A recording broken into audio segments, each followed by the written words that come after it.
RPM planning is a way to maximize the results of your life and maximize your sense of fulfillment and joy. It's both. In order to do that, we got to change what we focus on from the question of what do I have to do to what's my outcome? What do I want? What's most important to me? What's the result I'm committed to getting? That one change will change completely how you respond in your life, because it'll change you from focusing where everyone's demanding your attention or what you're afraid of or what might give you pleasure in the moment to what's most important to you. And those, by the way, are the three things that get our focus. If we don't discipline ourselves, what gets our focus? Something we're afraid of, something will give us pain. What's the second thing that gets our focus if we don't pay attention? Something will give us pleasure. It's like, you know what, I'm so stressed out. Oh, that chocolate's looking good. Oh, that, I'm gonna go over to have my little coffee, my smocha mocha doka cream, this thing and that thing, and I'm gonna escape for a few moments. Because the focus is how to feel good. How to not feel bad, how to feel good. What's the third thing that gets your focus? Other people's demands. It's not necessarily there are more demands, it's just that we're accessible to more demands. And if you don't know what you want, and you don't know why it's a must for you to achieve it, and you don't have a plan, I can promise you something. You're gonna fit in everybody else's plan. And you're gonna wonder why you're stressed. And you're gonna wonder why I'm not fulfilled. What is time? How do you know when it's a long time, or how do you know when it's a short time? It's not because it's 10 minutes or 10 hours. How many have been in 10 hours and time flew because you loved what you're doing, didn't have any sense of time whatsoever? How many have had that experience? Say aye. How many have had 10 minutes feel like 10 years you want to kill somebody to get out of the situation? So what is time? Time is emotion.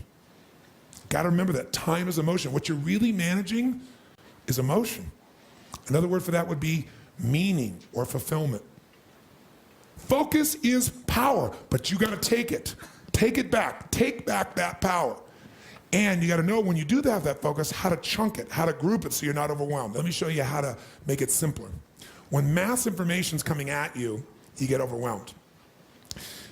Most of us are great deletion creatures. We delete most of life. Right now, there are millions of things around you could be focusing on, thinking about, giving meanings to, making decisions about what to do. Millions. And when you think about what it's going to take to do something, usually it takes a lot, and you're not going to want to do it. So I'll do it when? Later. As my Australian friends would say, later. Right? And of course, the problem with doing it tomorrow is when you get to tomorrow, tomorrow is today, and tomorrow never comes. So, when you keep promising yourself. By the way, what does this do to you emotionally when you keep breaking your own promises with yourself? Or you keep failing to do things that you know are important? Does it increase your level of certainty and confidence? No. What it does is it erodes it. And when you erode confidence in one area, believe it or not, it affects the other areas too. Do you believe me on that? Don't believe me. What about your own life experience? Maybe not one area, but it starts to be multiple areas. It sure does. Another reason why somebody doesn't exercise or do anything is because they don't just chunk it too big, they chunk it in too many details. So remember this. Remember this. Change is never a matter of ability. It's always a matter of motivation. I'll say that again. Change is never a matter of ability. It's always a matter of motivation or drive, having strong enough reasons. If you got a strong enough reason, you could figure out the time, couldn't you? So the biggest part of life and time management is knowing what you want and having enough reasons to follow through. But there is one more piece.